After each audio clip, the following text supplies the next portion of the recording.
جس میں اذان کا ٹائم نہ ہو، تو اس نے عشاء بعد پلان بنایا اور بغداد کے ایک رئیس کے طرف مکان کے طرف پڑھا اور رسی لگا کر کے اسے اس کے مکان میں پلانگ لگا کر کے اس کے مکان کے اندر چلا گیا، اور جس گھر میں سونے جواہرات ہیرے رکھے ہوئے تھے اسی روم میں یہ پہنچا اور بوری لے کر کے سونے جواہرات ہیرے کو بڑی آرام سے، یہ اور سامان کے طرح سونا ہیرا وغیرہ نہیں، اس کو بڑی سنبھال کر کے رکھا جاتا ہے، اس لیے اس نے سوچا کہ خراب نہ ہو، آرام سے اس نے بوری میں رکھنا شروع کر دیا۔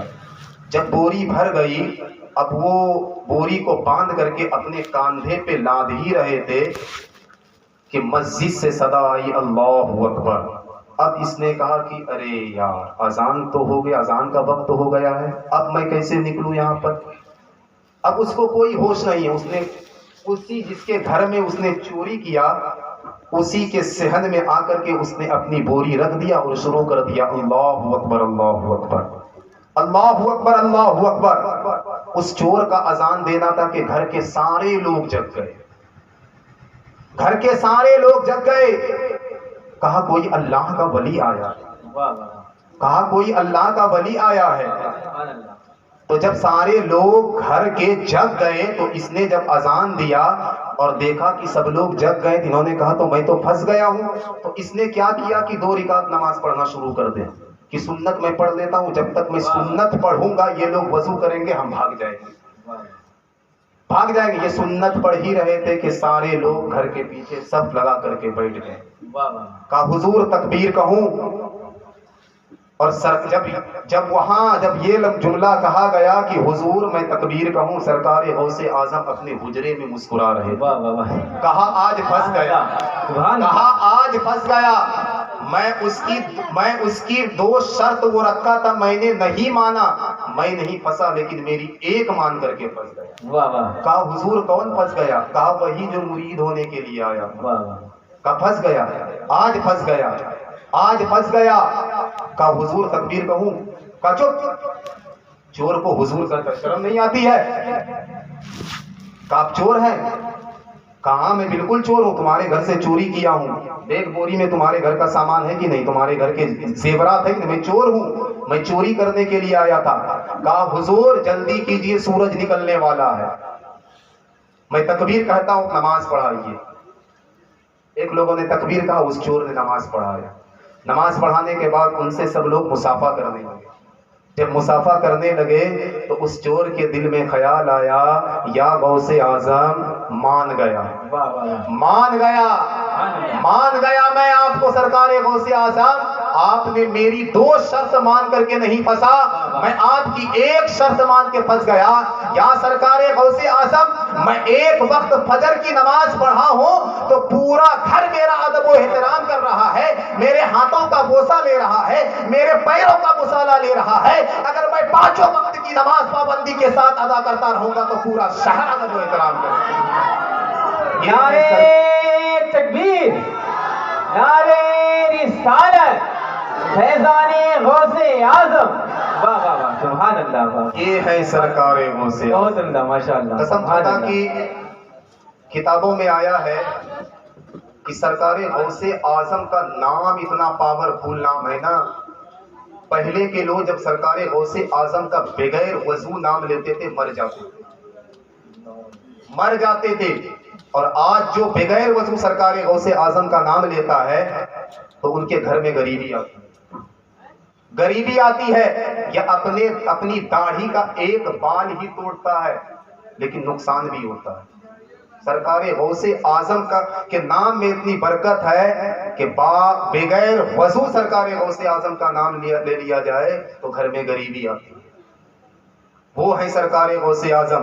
آئیے میں ایک بات بتا دوں، جناتوں کا واقعہ بتا دوں، بس آخری بات بتا کے میں رخصت ہو جاؤں گا۔ آپ لوگ سوچتے ہیں کہ میرے گھر میں جنات نہ آئے تو سرکار غوث اعظم کا بس آخری واقعہ سن لیجئے اور پھر سرکار غوث اعظم کا نام ادب و احترام کے ساتھ لیجئے۔ سرکار غوث اعظم کے محلے میں ایک شخص رہتا تھا، اس کا نام تھا ابو سعید عبداللہ۔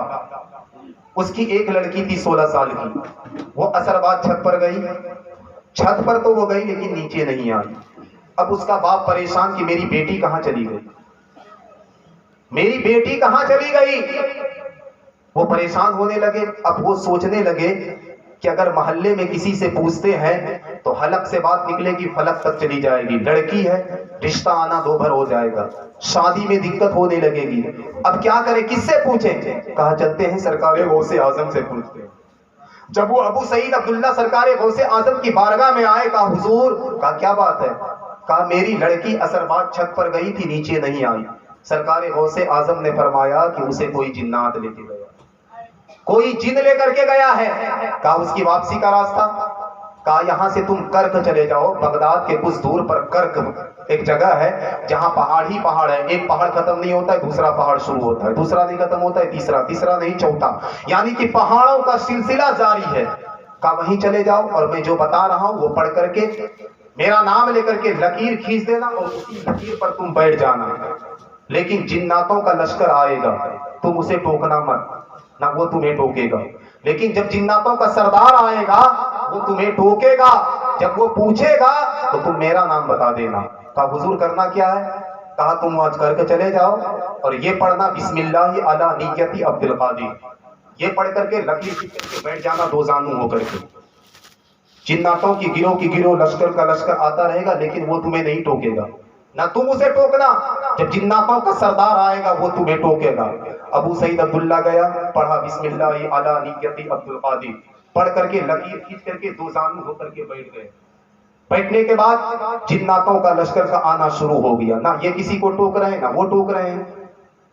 جب جناتوں کا سردار آیا، جناتوں کا بادشاہ آیا، اس نے کہا اوے شخص کون ہو، کون میرے راستے پر بیٹھے، تمہیں پتا نہیں ہے کہ یہ جناتوں کی گزرگاہ ہے، خطرے کی جگہ ہے، تمہاری موت بھی ہو سکتی ہے۔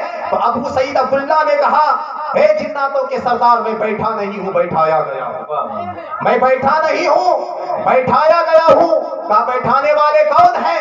کہا غوث زندانی، قندیل نورانی، شہباز لامکانی، سیدنا شیخ عبد القادر جیلانی۔ سرکار غوث اعظم کا نام سننا تھا کہ جناتوں کا سردار جھٹ سے گھوڑے سے نیچے اترا اور بڑی ہی ادب کے ساتھ دو زانو ہو کر کے ابو سعید عبداللہ کے پاس بیٹھ گیا اور کہا میرے آقا کا کیا ہوا، میرے آقا کا؟ دیکھ جناتوں کا سردار جو سرکار غوث اعظم کا ادب کیسے کر رہے ہیں، صرف نام سے کہ میرے آقا کا کیا حکم ہے۔ دو زانو بیٹھ گئے۔ کہا میری لڑکی کو کسی جن نے لے کے گیا ہے، اس کو واپس کر دے بولے۔ کہا سرکار غوث اعظم کے دیار سے جن لڑکی لے کر کے گیا ہے؟ تو اپنے لشکر کو حکم دیا دیکھو وہ لڑکی کہاں ہے، وہ چین کے جنگل میں تھی، اسے لایا گیا۔ اور جناتوں کے سردار نے پوچھا کہ یہ کام کس نے ایسا کیا ہے؟ کہا اس جن نے کیا، اسے تلوار سے دو ٹکڑا کر دیا گیا۔ تو ابو سعید عبداللہ نے کہا کہ آپ لوگ سرکار غوث اعظم کو اتنا مانتے ہیں؟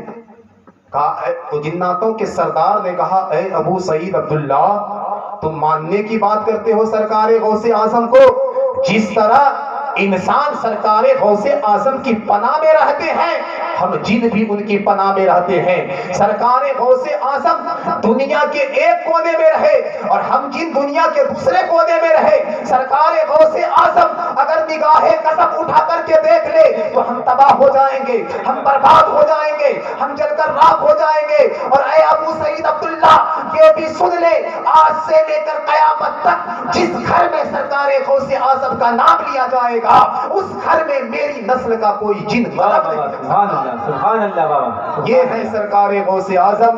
یہ قصہ لطیف کبھی نہ تمام ہو، جو کچھ بیاں ہوا وہ آغاز باب تھا۔ حضرات محترم، بولنے میں قصداً سہواً ہم سے کوئی خطا ہو گئی ہے تو اللہ کو حاضر جان کر آپ لوگ کو گواہ بنا کر میں توبہ کرتا ہوں۔ استغفر اللہ ربی من کل ذنب واتوب الیہ۔ پڑھیے کلمہ شریف لا الہ